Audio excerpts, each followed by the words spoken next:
Alright, algebra. Let's get right to it. So this is 2.7% change, and I don't have it written on here, but this is standard C. Alright, let's start with some definitions. So what in the world is percent of change? Alright, well, percent of change is the ratio of the change in an amount. Alright, so that would be the first part of the ratio, is the change in an amount, to the original. Alright, and so that's the second value in the ratio. And because it is percent of change, we express it as a percent. Alright, so we convert it from a ratio into a percent. Alright, so then the next two are pretty similar. Percent of increase and percent of decrease. The way that I like to shorten these, this is kind of blurry. Let's see if I can fix that. Not really. I guess it's eligible. Alright, so percent of increase, I will shorthand that as percent arrow up, and percent decrease, percent arrow down. Alright, so percent increase is when the new numbers, so that number we get after the change, when that number is greater than the original number. So any guesses on what percent decrease is? It's the same exact thing, but instead of the new number being greater, it is less than the original.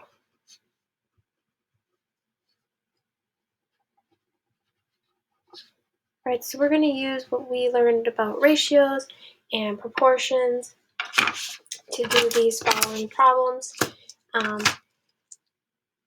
Just a heads up though, when we talk about the change in an amount, that change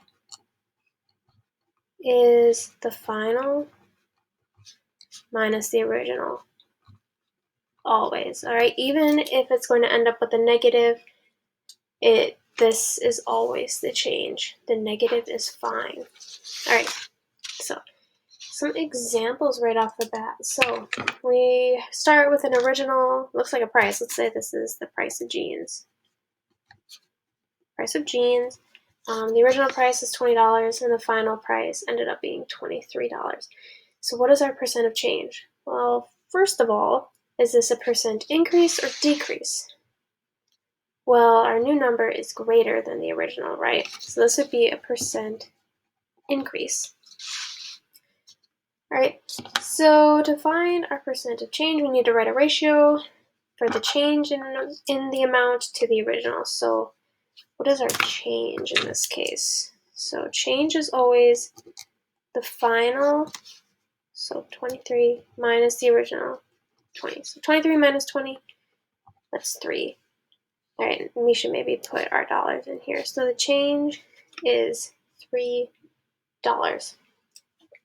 So our ratio is the change to the original. So we have a ratio. Now we need to write this as a percent. The easiest way we probably do this is to set up a proportion.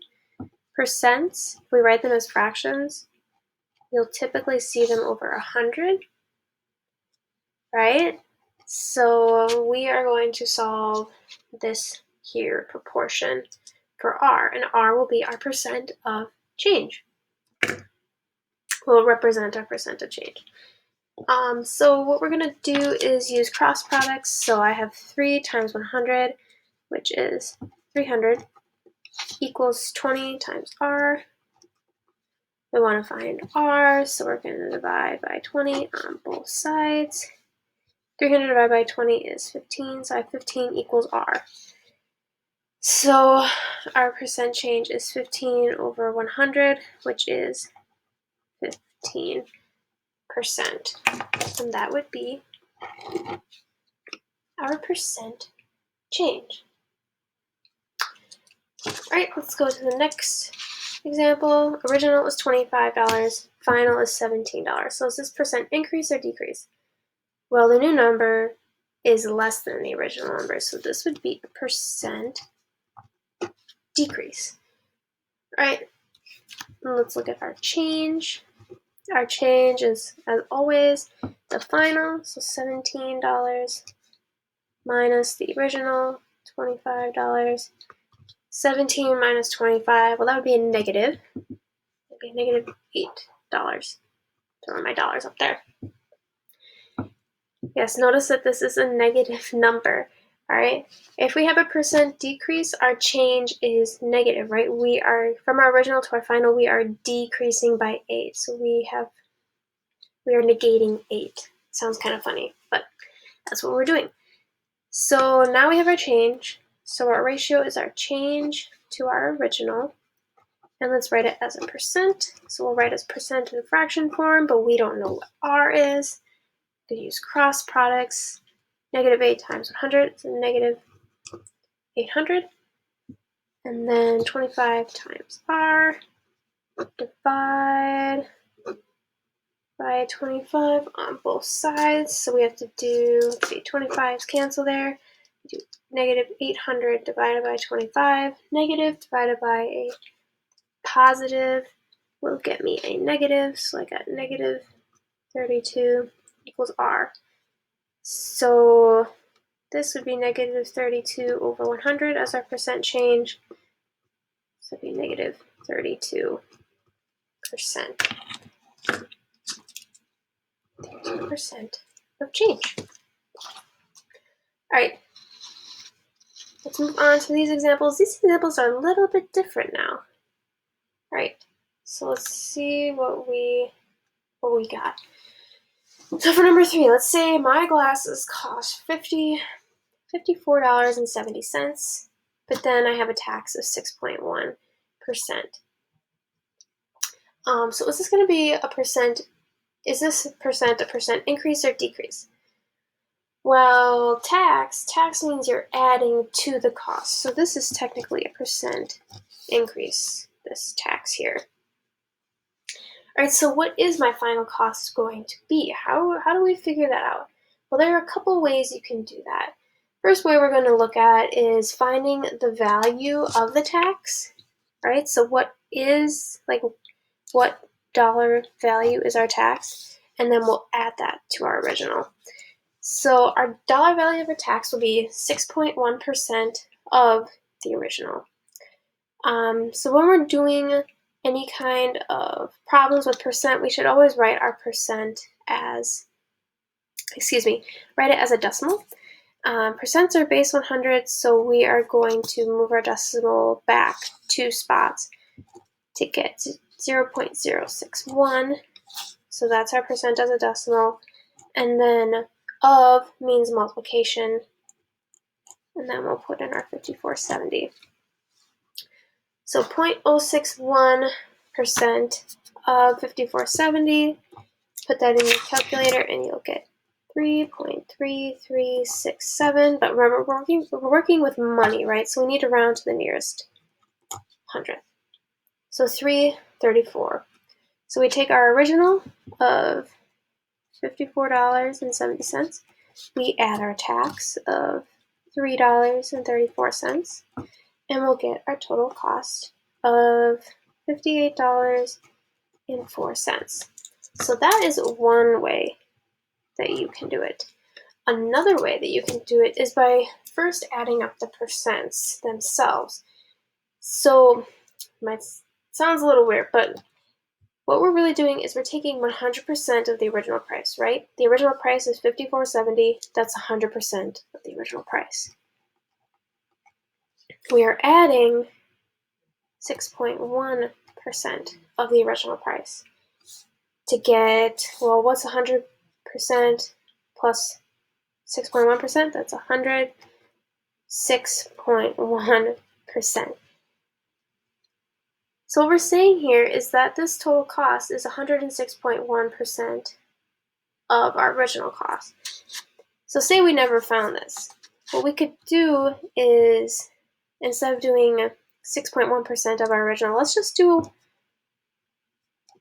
106.1. So that's 106.1%. That's decimals. We just move it back twice. So 106.1% of our original of 5470. And if we multiply that out, we do end up getting 5804. So it takes that extra step of adding that original price and puts it right into the multiplication. All right, so we can do that for percent increase. What about percent decrease? Well, let's move on through the examples. So this next one, we have a textbook that costs $134. It's on discount, it's on clearance for 25%. So is this going to end up being a percent increase or decrease? Well, discounts means we are subtracting, right? We're getting rid of the cost. So really our percent increase or decrease is negative 25%. That's a percent decrease. How do we find that? Let's start kind of similar to how we did this first one. We find the value of our discount and then add it to our original. So the value of our discount is 25% of 134.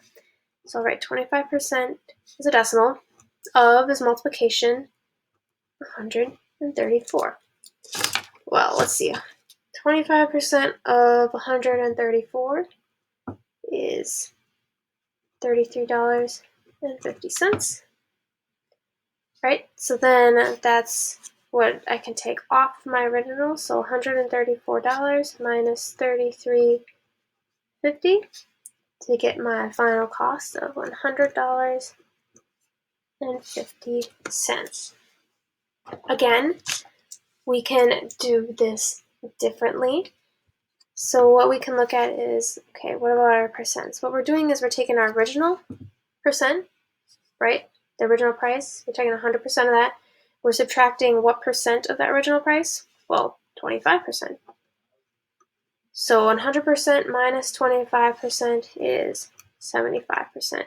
So really what we're doing is we're looking for 75% of our original price. So if we were to write that out, 75% of 134, and we would end up getting 150 again. So we still get that same price, either way we decide to do it. Let's end with a word problem. I actually made this one up. So Mrs. Peterson wants to crochet a baby blanket. My friend from high school just had a baby, so maybe I want to crochet a baby blanket.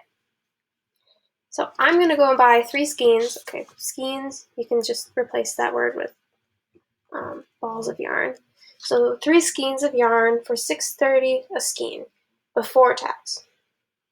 If tax is 5%, what will my total cost be? All right, so first I need to figure out my total cost before tax, right? Because I'm buying 3 skeins at $6.30 a skein. So $6.30 times 3, that would be $18.90. And I'm going to label that so I know what I did there. That's my cost before tax. All right, now I need to find my cost with tax. So I will do it both ways again. And I'll kind of write it out like we had before. So my original cost is this $18.90 that I have to pay for my 3 skeins. My tax is 5%. So what I can do is find the value of my tax by finding 5%. Oops, that's wrong. I need to get rid of that original 0 and put my decimal there, right? I gotta move it twice back, so 0.05. So 5% of my $18.90, and that'll give me the value of my tax, which is 0.945, but we're working with money, round to the nearest hundredth, so 95 cents, or $0.95. So my total cost will end up being the original of $18.90 plus my tax of 95 cents. And my total cost will be $19.85. Alright, if we want to talk about doing it the other way, we need to figure out what percents we are adding or if we're subtracting. Well, adding or subtracting, that'll depend on if we are increasing or decreasing, right? We are doing a tax, which means we're adding amount, so that'll be a percent increase. My original is $18.90. I'm going to use 100% of that, right? That's 100% of the original. And I'm going to add, right, because it's percent increase, add 5%. Right, if I write that as decimals, that would be 1 plus 0.05. Well, that would be 1.05. So I need to find, this is 105%, right? 100% plus 5% is 105%.